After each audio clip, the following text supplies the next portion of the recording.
Everybody, hello. I am filming this one from living room of my house, so I don't took out a lot of the stuff. So don't. This is not how I live. Okay, there's more stuff around. Yeah, just things got messed up at the club. There was a lot of noise, and I was like, okay, I wanna I need a little more quiet. Let me talk to you guys a little bit about how the classes went this week, and then we're gonna get to some of the stuff, uh, and we'll get to some of the work. I promise you. So first thing. We did breath work. I showed breath work in a little bit of a different way. I mean, we've got Karen and we've got Jason on. They saw the classes. They were there. One was yesterday, and then one was also on Tuesday. So you always want to build in very slowly into your work more detail. Now, that doesn't always have to exist because some days you don't feel like having a lot of detail. But the more detail you can train with, the higher your skills grow. That's a steadfast rule. No matter what you do, whether it's what you eat, what you say, what you read, the more detail you can get into what you've read, what you've ate, what you did, the higher your skills grow, right? Now, breathing is, we tend to just break it down as an inhale, as an exhale. And then after a while, we're like, okay, I don't see something. So I like to break things down to it, just an inhale. Let's just look at my inhale and then just look at my exhale. And when I say that, you can try it now, just as you're sitting where you are. So just breathe in and bring all your awareness to your inhale, just exactly where you are. You don't have to do anything. Just breathe in and just let the air come out of your mouth and just let it come out.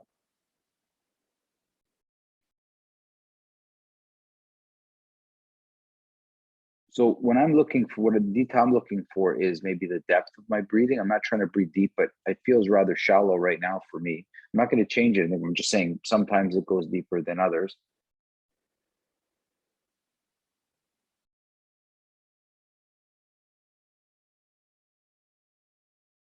Now I can, now what I'm feeling is, and myself, I'm feeling that more air is coming in on one nostril than the other. I don't know if everybody has like a deviated septum in the middle. Some people usually, if they've broken your nose in different ways, it'll be easier to get air on one side than the other.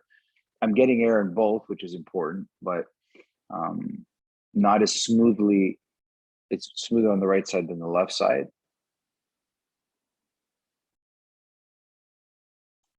And now I'm starting to feel a little bit more air. So what I asked students to do in yesterday's class was to see an inhale in three parts: beginning, the middle, and the end. So as you're breathing, you don't just breathe. Like I'm trying to breathe and say, okay, here's the beginning. Now here's the middle of my inhale. And now it feels a little bit of a struggle. So I must be getting towards the full of the inhale. And then I just breathe out. So I'm trying to inhale and be able to feel part one, part two, part three. I need to feel the three parts, right?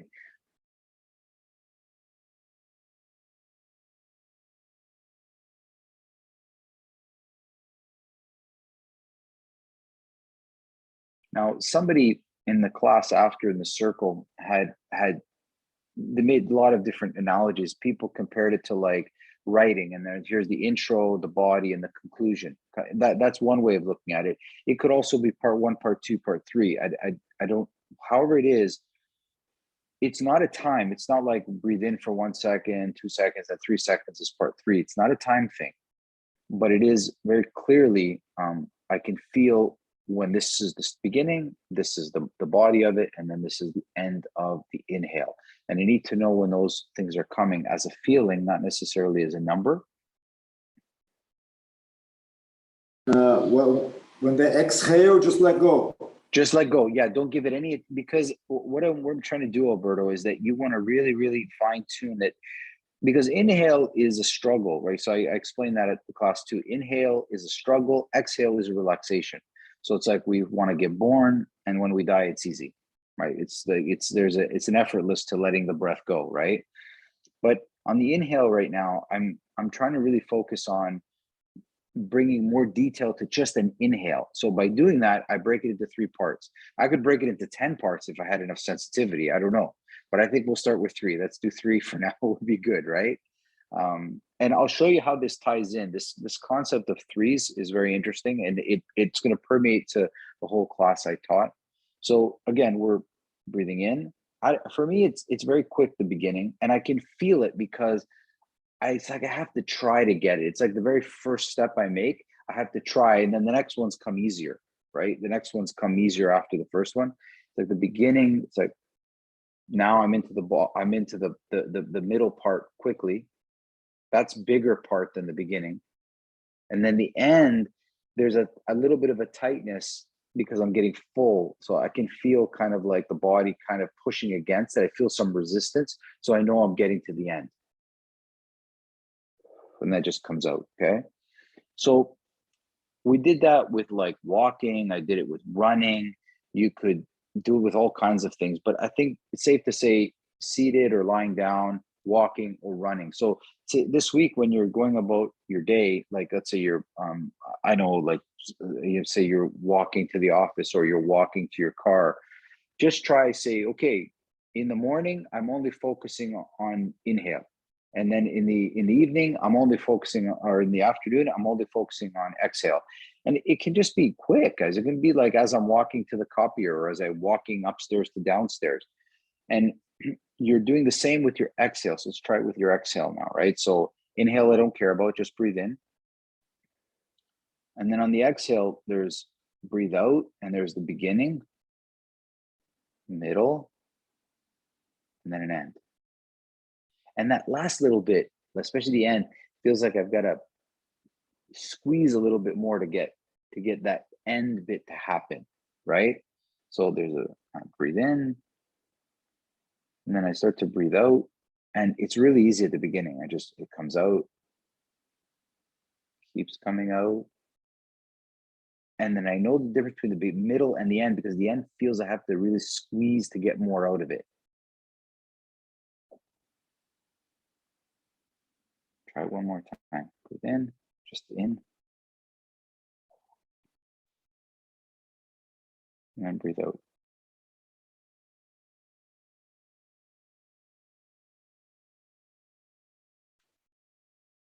And then now you're going to do both. So we did that for, I don't know, I think it was like 10 or 15 minutes or 10, maybe 10 minutes each, right? And it didn't seem long enough, but nonetheless, you don't need to invest a lot of time. 5 minutes throughout your day can make a huge thing, but you want to separate inhale and exhale. And then before, like if it were me and I'm making it a practice in my day, morning, I would work on the inhale, afternoon, I'd work on the exhale. In the evening, I would pay attention to both at the same time. So I would breathe in for the three stages. And then I'd breathe out for those 3 stages, beginning, middle, and end. Now, when we did this at the beginning of class, it kind of really settled the class. And then at the end, when we did it, I don't know, Karen and Jason felt it, but it completely neutralize the room. Some rooms have like a big energy, or some rooms have a taken energy. It just neutralized the room. Everybody felt like nothing was given, nothing was taken. It was just boom. It was just in perfect balance, right? Like we left not on a high, we didn't leave on a low. We just felt like normal, which is really great place to be in, right? I don't know if Jay, if you felt that, or Karen, if you felt that as well. Yeah, I thought so too. I didn't want to. There was a lot of wonderful comments that I did the class, and I just noticed so much that if I said everything, everybody would be like, "Holy shit!" I just feel everything, right? So if you practice this throughout your day, where you bring this awareness to the inhale, the exhale as a 3-part thing, you'll see it's really calming in the nicest way. It's like you just sit there and you're like, I'm not happy, I'm not sad, I'm just perfect. It's the perfect thing to make a decision or to enjoy somebody. It's wonderful. So questions about that? That's going to be some of your homework. I want you to practice with that and see how that affects. Break it into 3 parts, okay? And I'm just giving you some ideas, guys. You could say to yourself, I want to practice just my inhale this day, and next day practice just my exhale, and on the 3rd day practice both. It's fine. I don't care. But just bring more detail to it. Just bring more detail to this breathing thing, because it is important, and it touches all aspects of us as well as Systema, right? So please work on it. Then, can I move on, or is there questions? Ask me, guys. No, it's all good. Okay, good, because I don't get hung up on it. We got a lot. Okay, hey Mira, I didn't say hi to you. I didn't see you're on the different screen. Okay, So then we did the same thing with tension. Now, the reason I'm explaining this is because it all ties into the class. And so the way I structured it, because I know some of you are teaching and some of you are just training on your own. It's the same to me, right? I just want to give you that explanation. So now we did it with tension. So if I'm sitting here, so everybody either sit or stand, that it doesn't matter what you want to do. Because, you know, if you're sitting during your day, then you'll practice it from here.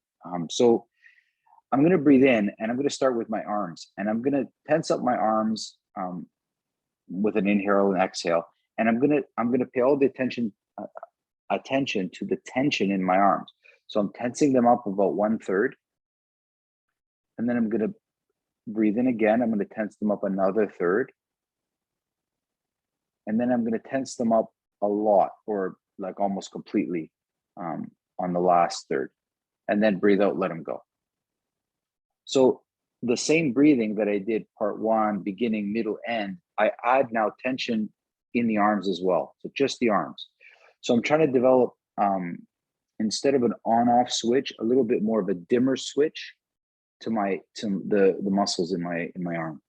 So I'm able to control the tension level. So as I'm sitting here, I breathe in. The first part is 1/3. As I continue to breathe in and my breathing goes to like the middle of the breath thing, it goes 2/3. And as I'm at maximum tension in my arms. And then as I exhale, it goes back where it came from till it ends. And I don't know if it comes across on the camera, but as I breathe in, I'm at 1/3, I'm at 2/3, and I'm at 3/3. And you don't see too much of a change. My muscles obviously are growing a little bit, but I'm not moving. Like I'm not changing my body position. And then I'm relaxing. Okay? And I literally say to myself, 1/3, 2/3, 3/3. So I'm starting to connect the beginning, the middle, and the end with tension levels, okay, in my arm, right? And I could do the exact same thing with the exhale. So as I breathe in, I do nothing. And as I start to exhale, the beginning is 1/3 tension in my arms. The middle of my exhale is 2/3. And the last one is full tension in my arms with the exhale. Okay. And this is just wonderful for building body awareness, right? Now, there's absolutely nothing stopping you saying just bicep, just tricep, just forearm, just neck, just chest. Like you can break this down. I'm just using big segments like arms or body or legs, but you can break it down however you like it. Okay, you can break it down however you like it into any muscle group. But if you can work your way through the body and bring, again, a little bit more detail to what we call, because I think a lot of you do push-ups, but I don't think you've ever equated the muscle control that you need to do some of the fancier push-ups, you know, like some of the ones you see in gymnastics, not just the basic ones, right? Make sense, guys? Make sense? Okay. Yeah, really, really important. And when you're contracting a muscle, when you're contracting like muscles in, say, in your forearm, most people feel just their fist. Okay, but everybody try it. Put your hand up like this, right? Put your hand up like this, okay? And start to contract only the forearm, not the bicep and tricep. Okay. And you realize in order for you not to engage the bicep tricep, you have to stay at about 80%. If you go full, your bicep's gonna fire, right? You got to remember that. You got to keep, if you go maximum. And then what I need to do is I should feel now that if you're doing this right, the muscle tension is pulling on the bones, because that's what muscles do. Okay. And you need to know this, right? Like for those of you that have parents that are older, especially moms and dad, I guess, but more my mom in this case, if you muscles, when they flex, pull on the bone. And when they pull on the bone, it builds the bone density, which is what they need. A lot of them have poor bone density because they don't contract their muscles, right? You see that, I'm sure, right, Graham? I'm sure you see that with, yeah. So people forget that when you flex a muscle, it's not just the muscle that's growing. The bone underneath it is what flexes. And the more you use it, the more density you get in your bones. You get really good bone density, right? Which is a big deal as we get older. As Jason knows, we're getting older for sure. You get great power, here I come. Anyway, So we're starting with the arms. Now you're going to do it with the legs, okay? And the way I didn't touch the body in the class, but you could definitely go into any of the parts of the body. But try it now with your legs. And please, seated position is great, like because I don't work in an office anymore, but I used to. And I know a lot of you guys sit, and you feel sometimes that you can't train when you're at a desk. Oh, you can train. You can definitely do a lot of your workouts while you're sitting in such a way that no one will even know. I mean, the only person that notices me doing stuff is my dog. Because she's good at picking up that I'm not doing something that, Berta knows. Anything you do different, your dog will notice. Okay, so I'm sitting straight. I'm on my chair. As I breathe in, the first part, my legs are 1/3 tense. In the middle part of the inhale, they're 2/3 tense, and on the last part of the inhale, they're full tension. Then I just let it go. And just keep repeating that. If you do it 2-3 times, you should breathe in, beginning, middle, the end of the inhale, full tension in my legs. Exhale, relax, relax until they're normal.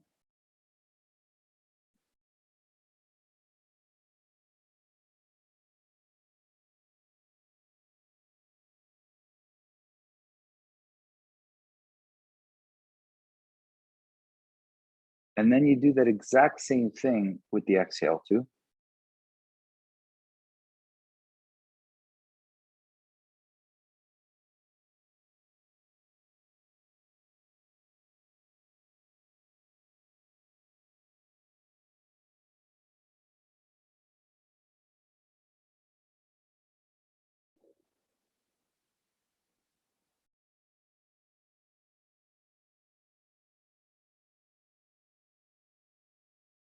Good.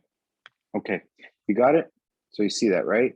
So so now you're bridging a connection between the breathing and physical effort. So tomorrow when you're wrestling or grappling with somebody and you should feel a connection between how much tension is in your arms, how much tension is in your legs, how much, where are you in your breathing, beginning, the middle, the end, right? You always want to be able to understand those levels, okay? Now, one thing I didn't cover in class was the breath holds, and we should do that now. And I'll just introduce it because it is part of the understanding breathing, right? So to everybody, take a breath in. Just follow along with the breath in, and then empty out the breath completely, and then hold it. No air in the lungs. Hold your breath. Maybe 10 seconds, but nothing more. And feel what it feels like when you're holding your breath with no air. Now breathe in. Let out half the air. Hold it.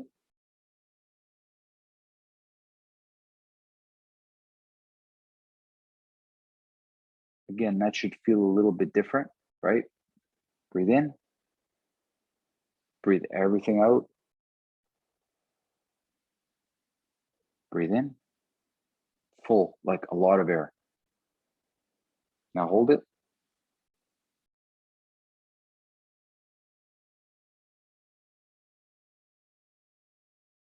And let it out. And so you should have felt a difference when holding your breath with no air, half air, full. Like there's a subtle difference there too, right? Again, happens a lot in grappling. We hold our breath and we take in maybe too much air, or we have half, or we emptied everything out. I don't know. It's basically empty, half, full. Okay, now you can do this even with exercises. You could say, okay, I wonder how many push-ups I can do full of air, holding my breath. I practice that in my pool. I have a pool at 24 meters. Yes, yes. Underwater with full lungs, and then with exhaling and go under, but totally relaxed, just swim. Yes, yes, that's awesome. Yeah, water is the best training. Like holding, I love, if I want to practice holding my breath, I love doing it in water as compared to just holding my breath with air, because the option of breathing is gone. You're underwater. There is no way you're going to breathe, right? So that option is off. It's like, I practice my eyes closed work. in the night. I don't, because in the daytime I can just open my eyes, right? It's like a way of cheating, right? So in the water, there's no cheating. You can see for yourself, right? What it goes, right? The what I'll have you guys be careful with holding your breath. Holding your breath is a little bit of a mind fuck, as they say. Like it really is. Don't do it all the time. Like once in a while. Like don't do it on a regular basis. Just because it's kind of a torture, depriving your body of like oxygen. Right. Once in a while, it's good, like, but don't do it on a regular basis, Alberto. Okay. Just once in a while, it's good enough, right? You don't want to get to the point where you're constantly depriving yourself of oxygen. Even, yeah. Anyway, just be careful of it. That's all. I do it maybe once a month, maybe twice at most, if I do any of that training. And the key you said is stay relaxed and calm, because you want to always train your body to stay in those states under pressure, especially under duress, right? Cool. So that's the other way that you can practice. So there's inhale thirds, there's exhale thirds with bringing more detail, and then there's breath holds with bringing more detail, right? Like, so when I'm holding my breath, the three ways of air can be in there. How do I bring more detail to that? Okay. Questions about that? No? Okay. So now you need to take that. So template this thing of 1/3, 1/3, 1/3. Okay. So a quarter, quarter, quarter. And then we started in the class transition to working with movements. Okay. So let's break our movements down. So movements can be from contact. So that's the first one. And I strongly recommend that when you in training, you work from contact to begin with. And the reason is most martial arts work from not being touched. Like don't get hit, don't get touched, right? That's the whole concept, right? And I remember it like it was yesterday, because that's how I would learn karate. It was like, okay, move, get out of the way, block, but don't let somebody touch you. It light sparring, you try to avoid it to get touched and stuff. And that was a big thing. And then I went and played rugby where everybody was tackling each other. And I said, what's the big deal? Like, and this is before I even trained Systema. I go, we played football. The contact was the funnest stuff ever. And nobody was angry. It was part of the game. I don't know. I always was an oxymoron for me to watch martial artists be so delicate about being touched, and other sports embrace contact completely, right? So then I found Systema, and I was so happy. I'm like, right, great, you guys embrace contact. So start from contact. So that's your part one. Part one is contact. So, and I mean nice contact, pushing. So we started pushing. We started with the legs, and that's also a big decipher. You have your arms, your legs, and your body, right? Those are the three parts that I would say. So look at this layering effect. Right? I got three parts. So we started pushing the legs, okay? And we stood, and the way I did it, and I don't know if Karen and Jason picked up on it, we did it beside each other. We didn't do it facing each other. Facing each other is already kind of confrontational, like a kind of like a mini sparring thing. We did it beside each other. So we're both looking in the same direction. And we started pushing our legs, using our legs, not my arms, using it. And I said, just push, pull with your legs. So if you could do the exact same thing with the chair, right? So if this was my partner, I pushed them, I pulled them, I was low, like towards the ankles, towards the knees, towards the hip, right? So we were moving them, right? We're using our leg. So at home, if you want to do the same ideas, but do it from the side, okay?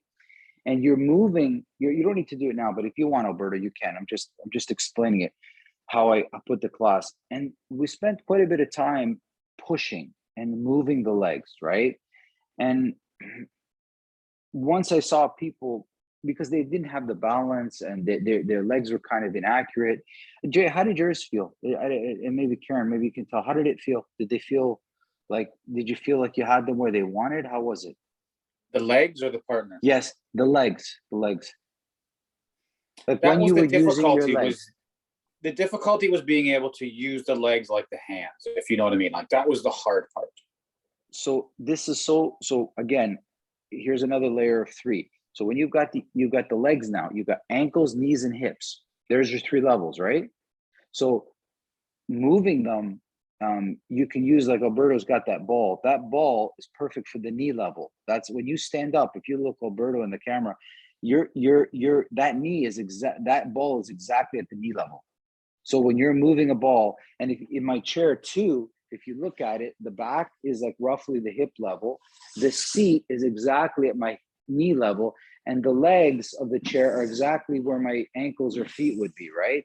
So just moving the chair around like this all around me, right? Just moving it is already working on so many aspects, right? And then I could go up towards the hips, right? And you can see how, for myself, it's like I'm trying to move this chair slowly. Makes a lot of noise, sorry. Against the hardwood floor, right? Should be better if it's on a roller. But the idea was to develop the legs, and first for me as a teacher and for you guys as students to see, pushing is difficult. It's not easy, right? Pulling and pushing, like, because as I start to pull with my legs, I affect the leg that's standing, right? Like I start to lose a little bit of balance, or I encounter a person that has a partner that has a lot of resistance to my push, right? So you need to kind of, every partner and every situation is going to, but not facing each other changed it, I believe. When it put it sideways, it's less personal. It's more like I'm trying to develop a skill set rather than I'm trying to out challenge a person, right?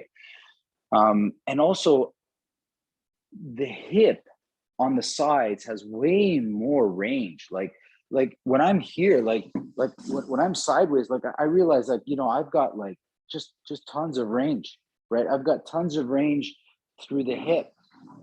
So the kicks opened up, like the definition of kick open up, right?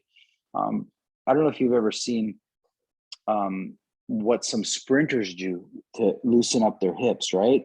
You'll watch them, they'll do all kinds of these things.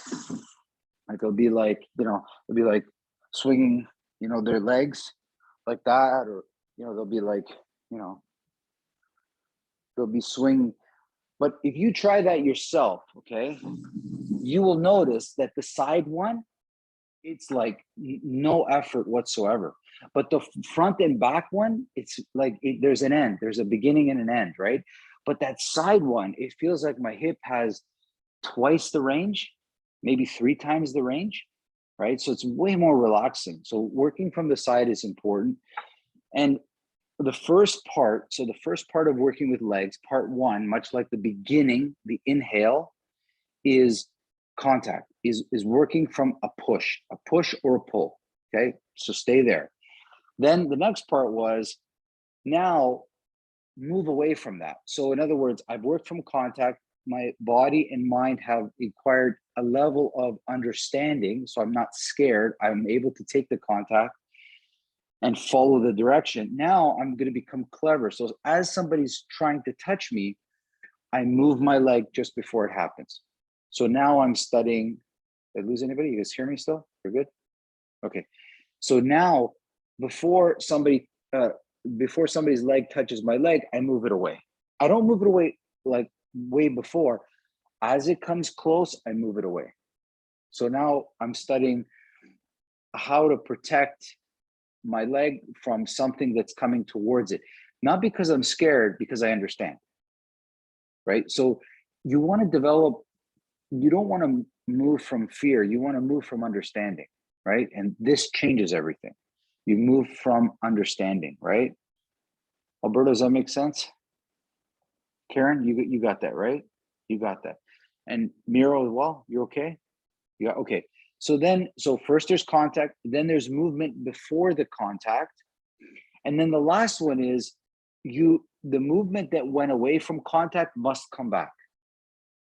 So if we're talking about my arm, if you push my arm, so first I work from contact, right? Then I work just before contact, I move my hand away. And then later, as I move it away, it must come back to you. So what is offense? So this is a real hallmark of Systema, right? If this is a defense and this is offense, when you push, the offense comes. So if I'm moving, the other hand is coming, right? So offense and defense merge. They're not separate. There's not move, defense, strike, offense. It's all part of the same thing. Offense and defense should almost be one. They're simultaneous, okay? They're not separate. That takes, I'm sure you understand that, right? Like I'm sure you've seen me do it, right? So somebody comes towards my leg with a kick, I move it away, and then in the same motion, I come back towards them. So everything comes back to the person, right? So if you're kicking me here, I move my leg away, but it eventually comes back to you. So you're kicking my front of my thigh, I move it away, and it comes back to you, okay? So the three parts of understanding, let's say leg defense or leg work, is first from contact, then try not to be touched, and then if you are successful, try to, because again, if you're relaxed, you can work with all. If I'm relaxed, I can take a kick on the leg. If I'm relaxed, I can move before it gets there and put it to safety. If I have even more relaxation, I can move away and come back at you. That's it. Like those are the layers of your thing. So how do you practice this at home, right? How do you practice at home? So what I would do is make a leg movement. So try to maybe not visualize, but you see maybe some, so it goes away and then that leg has to come back. So if I move my leg backwards, it has to come forwards. If I move it to the left, it must come back to the right. That's it. So if there's a kick from the back and it comes forward, it must come back. So you just work in opposites. If the kick is, the pressure is coming this way, my leg goes away and it has to come back that way. So try that now just a little bit where you are. You don't need a lot of room. A small room is fine. But move your leg in one direction and then switch it, it comes right back. And you realize that you have to have a level of relaxation in your body to be able to change the direction. It goes away, defense, and then to change offense requires relaxation.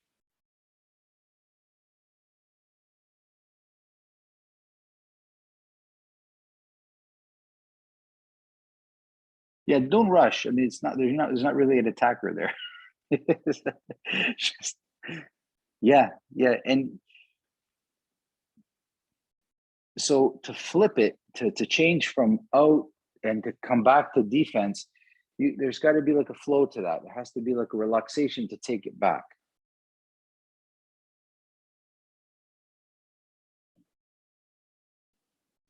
Yeah, very good.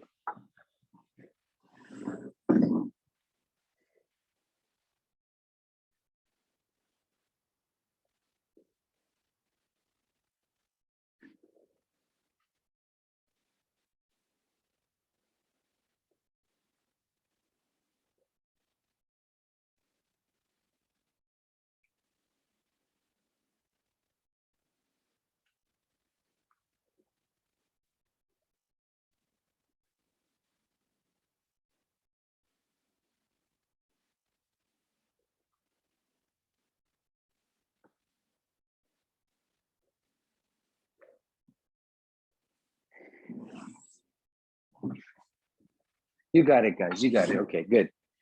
How did that feel? Could you make a transaction? Talk to me. I mean, I don't just want to blubble, but could you see how that could benefit you, right? Knowing how to move your leg like that. Yeah, I think for me, I found I spent most of the time just bringing more awareness. So it translated into for me, it's the third phase of a kick that I find the most difficult. So it really broke down for me, where is the specific difficulty I have with my kicks. Okay, so see if this helps you. Okay, see if this kind of, and I'll just say it so people can watch it. So the first thing I say to myself is take it right away. Take it. So whatever, a kick, a punch, first I study how to take it, right? Very much like criticism or feedback. Study first how to take it. Don't like resist it. just study how people, you ever watch those roasts? You ever watch those old TV roasts where they were like the old celebrity roasts? Oh God, they were mean, man. It was like, and you study that it was so good to watch, people just having to take it, right? It's really, but there's a great there, like study how to get hit, study how to get pushed, study how to get moved, study how to get put down. So first contact. So take it is the phrase that I like to use. And then move from it. Or so move it. You could be away. So move it. So if my legs, instead of taking it, now move it, get it out of the way. Just completely get it out of the way. And then the last one is work with it. Or work with it. Like now, so it goes from, okay, I'm gonna take it, or I'm gonna move from it, but I want to work with it as a one complete piece. So when somebody's coming at my leg, I'm not trying to punish them. That's not like that's not in the my repertoire. But when I look at people working, it kind of is. It comes across like you're punishing or proving something. Ideally, I just want to work with what they did. That's all.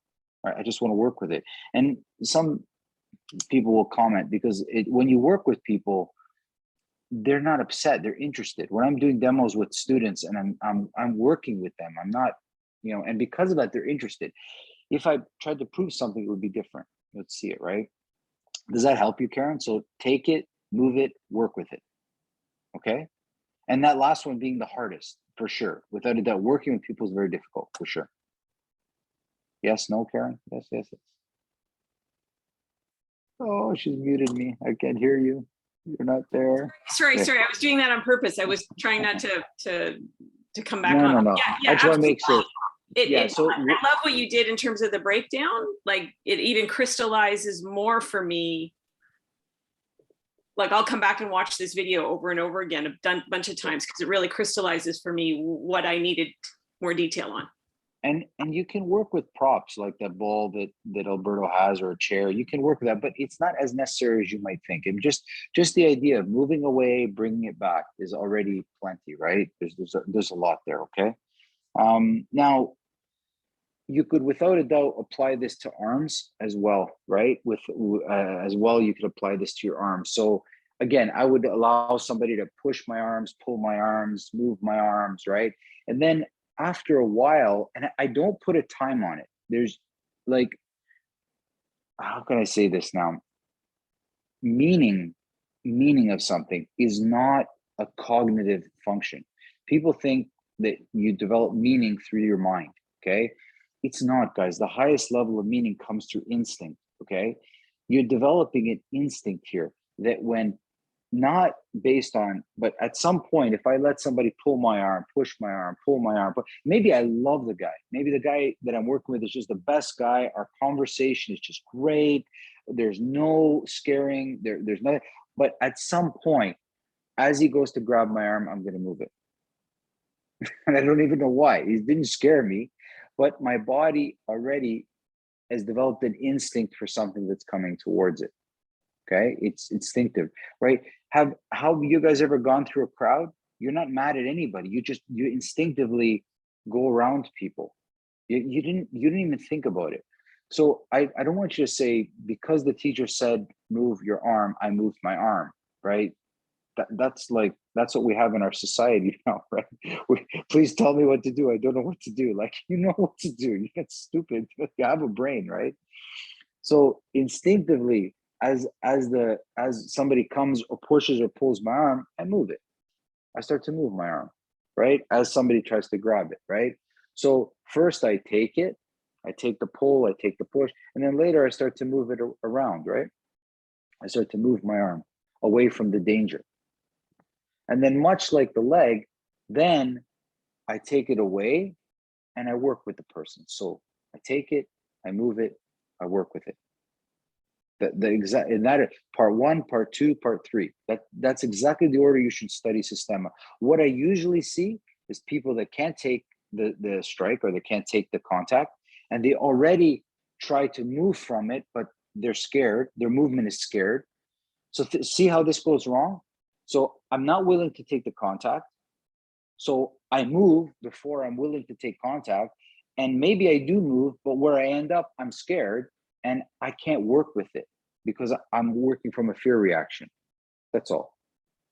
So the whole thing doesn't work proper. First study how to move, then first study how to take it, then study how to move, then study how to work with somebody because you're more comfortable now, right? You're not, nothing is on a fear response. Like nothing is at a fear response, right? We want to get rid of that fear. And then when we work, we want to have nothing but clean work. We want to have work that is reflective of us, right? You want to be able to say that I look at that body of work and it's beautiful. It looks beautiful. It's not based on worries or fear, right? Makes sense, guys, or no? You got it? Okay.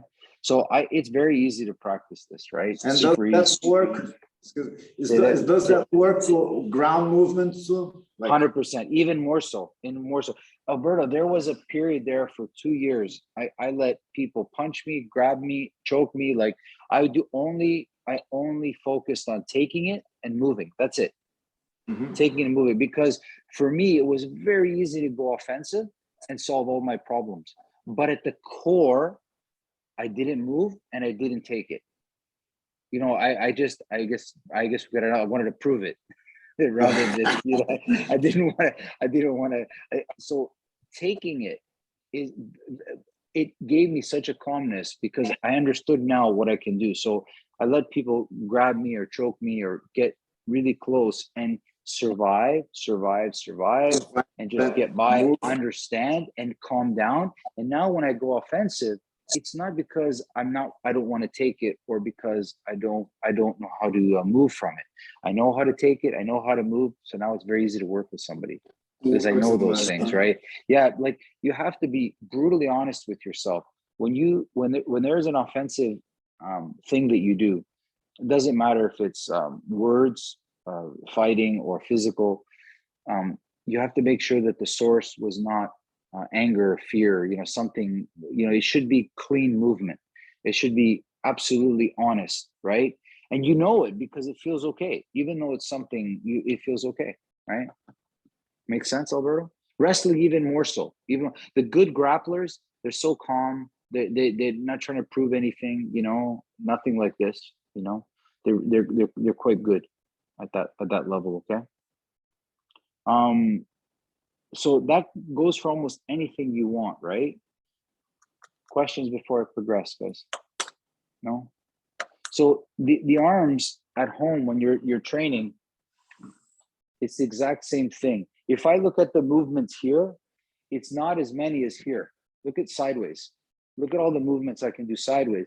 But front and backward, it's not nearly as much as the side, okay? I feel like I can get so much more range from the sides than I can from straight up, okay? Just, you've got way more range here, way more, right? So you should study arm movements this way, not so much this way at the beginning. So again, somebody's pushing your arms, pulling your arms, and then later you're moving it away before they touch it.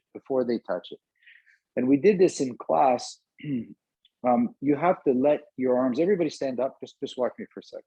You should practice this every day, guys, or not every day, but a lot. So my arms are beside me, okay? And imagine I came behind you and I threw your arms forward. Just let your arms go forward. Just let them go out. Like allow your arms to go out, like just out, not to hit, but just teach them to like you're catching a baseball, like, you know, like you're grabbing something. They should go out freely. It shouldn't be like, they shouldn't go like locked up. You should send them out, right? So tomorrow, when somebody grabs your arm and you move it away, it should be able to come out and go towards the problem. So just like your legs, if it goes this way, it goes that way. If it goes this way, it comes back. So you're always coming back with your arm, right? If it pushes, it goes back. Pushes, it goes back. You know, you've seen that, right? It's like you always teach it, right?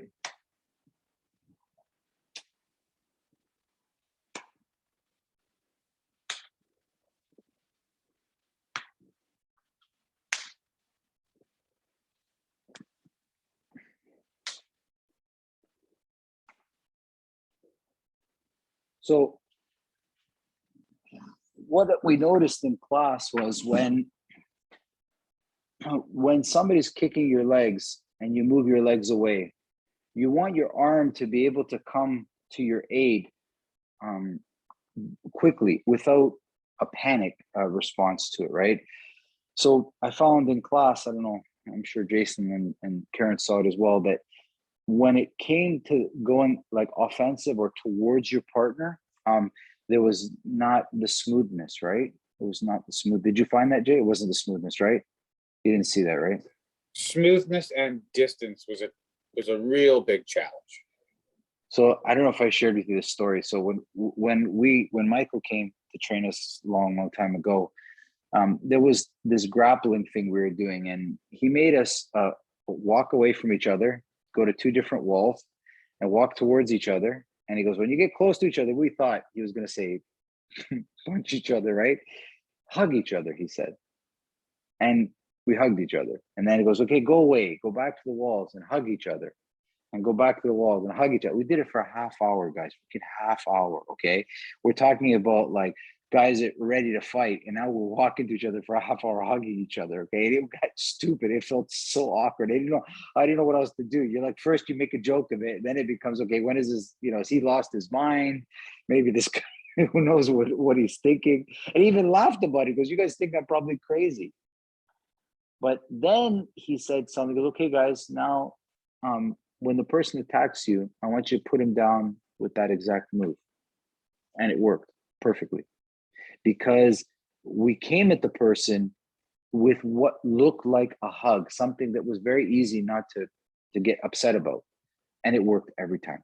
It was one of the most masterful teaching lessons I've ever seen in my life. So basic and so profound. Get close to somebody, give them a hug, and then direct them to the ground. That's it. It's amazing to watch. Okay, it really is. And if you watch beautiful judo, like judo that's really, it looks exactly like that. It's a hug and the person relaxes into this move, and next thing you know, you're flying through the air. It's beautiful, right? And there's nothing wrong with beautiful, right? So we don't have to make it ugly to make other people happy. So you have to do that. So you need to, when you have a good friend and you want to welcome them, you give them a big hug and you start to walk in a certain direction. That's how your arms need to come onto each other, not panicky, right? So that's a big deal. And so how do you access that? And I asked some questions in class. I asked, like, what meaning do you give that work that you just did, right? And what you'll notice when you look at people closely, okay, when you really look at people closely, because people always ask about how I develop my skills. I look at people very closely, and what it looks like to me, and watch your own, like you have to look at your life, you will see that people will often do what's easiest, or also what is the quickest thing. And you don't develop much meaning in life by doing those things. You just don't. It's like, okay, I just picked the easiest book to read. I picked the smallest book. You see kids do that. So, okay, you need to read a book. And they go to the library, they pick the smallest, thinnest, easiest book with the most pictures, right? But this won't teach you much, right?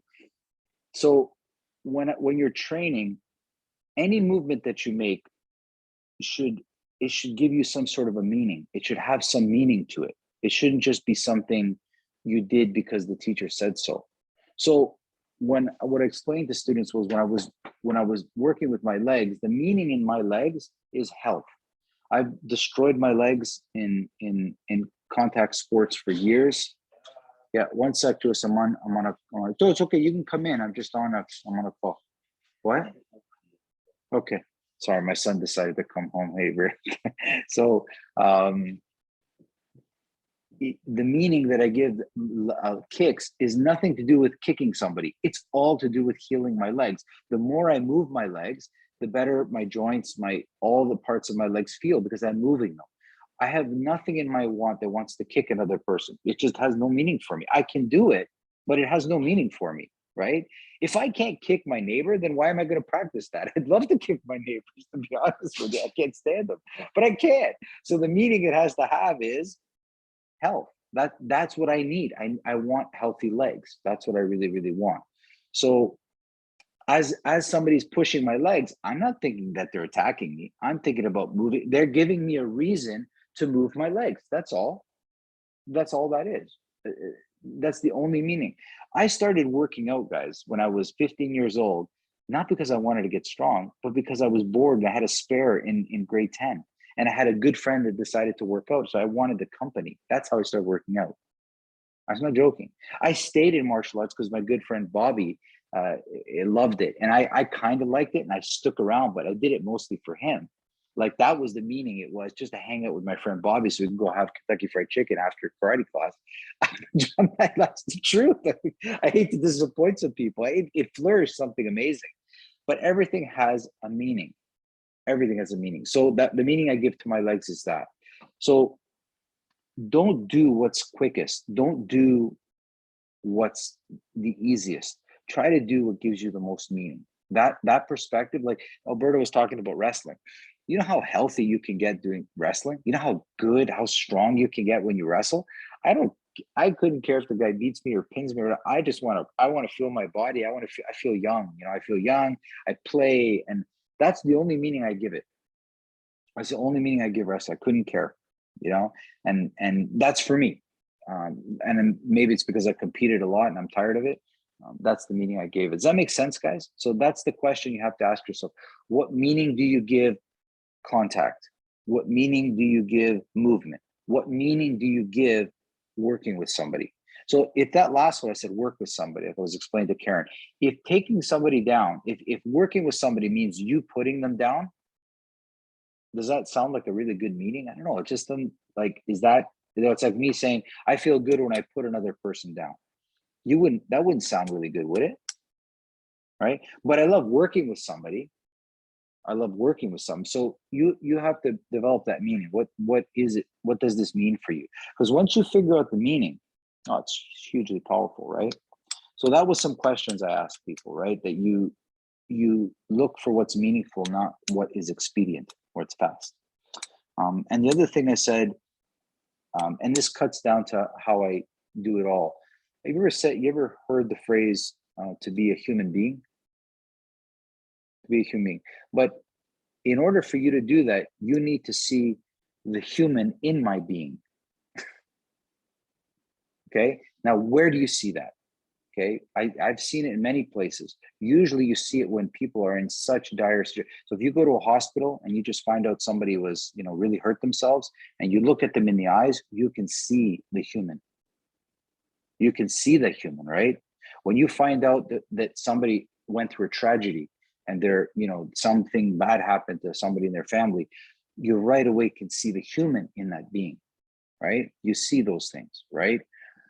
If you've ever, had a near-death experience, like a drowning or something happened to you and you survived, you felt the human in your being, you felt that quick, right?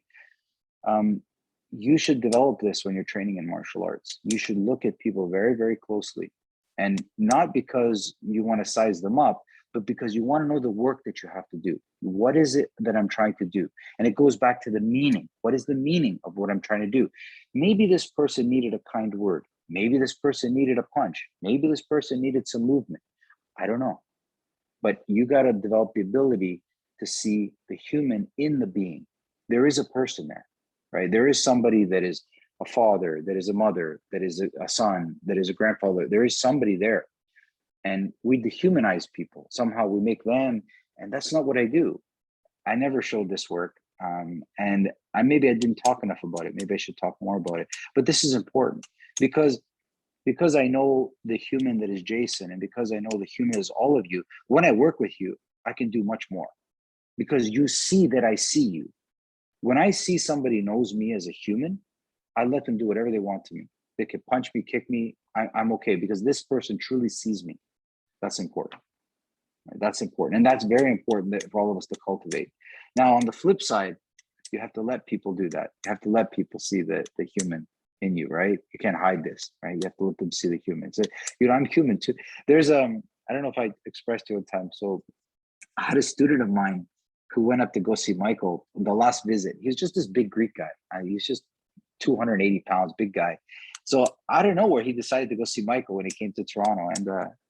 And typical Michael, as soon as he met him, he said, "How are you? Good, nice to see you. Why are you here?" Straight out, why are you here? I thought I saw this guy. I thought I knew him. And the guy goes, "I'm fat." So he says to the guy. This is to the Systema Grandmaster. "I'm fat." His face went all concerned. He goes, "Oh my God." So here's one fat guy to another fat guy who just found out that he thinks he's fat. This is the funny part. Michael brings him into a room and proceeds on a massive piece of paper to write out a diet for that dude. So I'm watching the fatter guy tell the fat guy what to eat. Diet. And it's like, it was absolutely hilarious. And with all sincerity, he really wanted to give what the person was there. Like, he saw the human in that person. He saw that. He said, "You're not here for martial art. You're here for something else. And I want to make sure I give it to you." I didn't see that.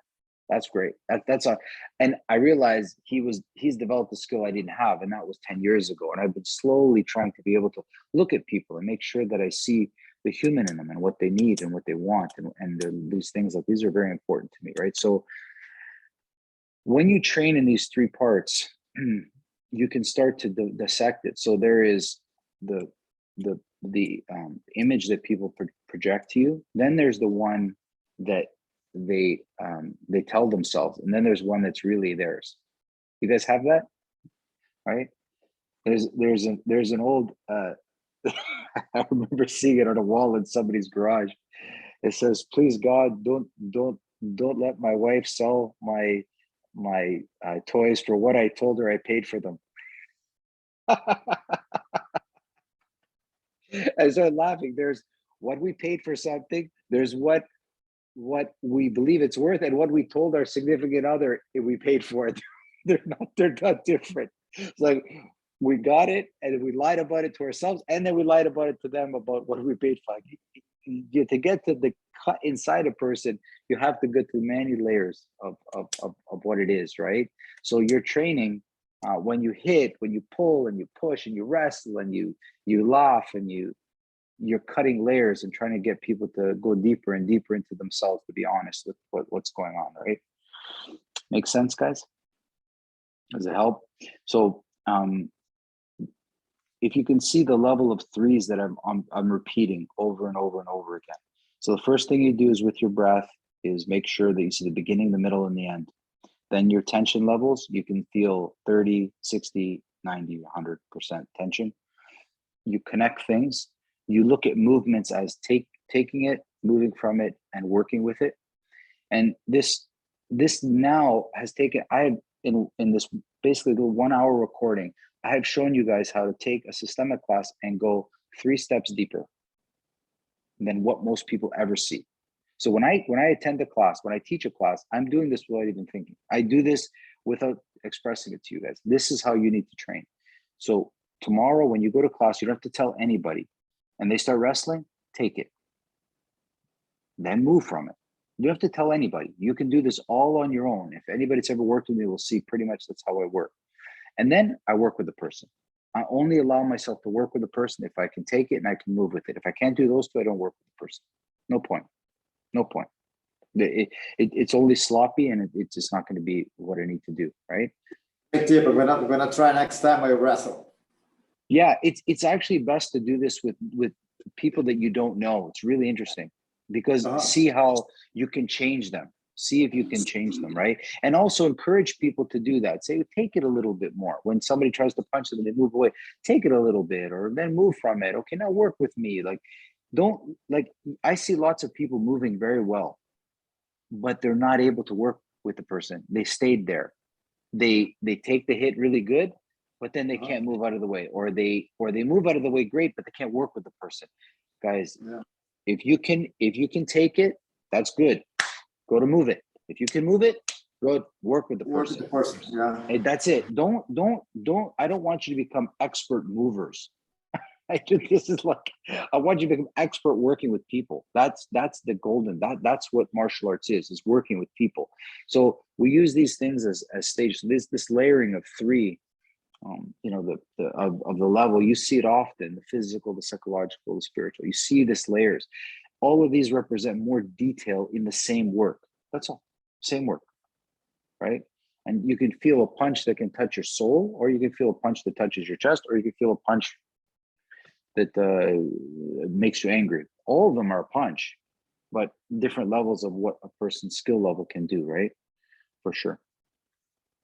How's that feel, guys? How's that sound? You asked me any questions. I mean, it's kind of deep, but the classes were kind of that way. And the last one is, please don't forget about meaning, right? What things mean to you, right? It's really important to chisel away at that, right? Like, what does it mean? And maybe you don't know now, but I want you to think about it, okay? I gave the analogy of a professional carpenter and somebody who just uses a hammer for everything. Right? Like, we don't want to be martial artists like some backyard